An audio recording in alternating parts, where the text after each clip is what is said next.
Жоқтау біздің елдегі қазіргі тәжірибедегі жоқтауды қарастыратын болсақ, бізде бұл мәселе қалай жүзеге асады?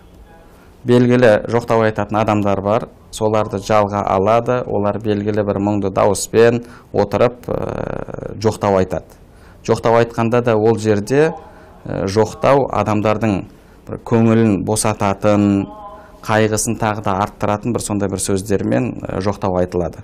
Оның ішінде кейде мысалы Пайғамбарымыз саллаллаху алейхи ва саллям хадисінде қайтарған сөздер кетеді. Мысалы біреуге асқар тауым басқа тағы да басқа сол секілді бір сөздер айтылып жатқан кезде, яғни ішінде өмірдің барлығы соған ғана байланысты еді, олсыз өмір жоқ, олсыз күн жоқ деген мәселеге алып келетін сөздер болады.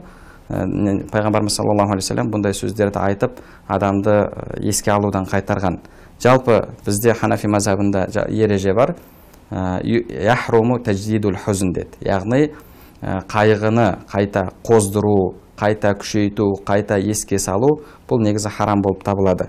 Сол үшін де бізде келіп, мысалы, көңіл айтқан кезде жұбататын сөздер айту қажет. Керісінше ол адамды жылатып, қайғысын асыратын, қайғысын күшейтетін емес. Бірде бір имам кісі айтады, бір жерде жылдық асында болдым бір кісінің дейді. Сонда бір кісі тұрып сөйледі, сөйлеген кезде соншалықты эмоциямен сөйледі, әтейліп дайындап келген сөзіме бір Алла біледі. Сол жердегі үйдің иелері әлгі адам қазір ғана қайтыс болғандай жағдайда отырып жылап жатыр деді.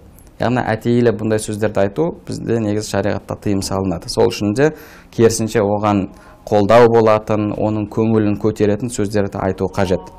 Яғни сол үшін де біздің елдегі қазіргі таңдағы жоқтау, әсіресе мынау кейбір облыстарда осы тәжірибеде бар деп естиміз. Ол түрі негізі шариғат бойынша харам болады. Ал енді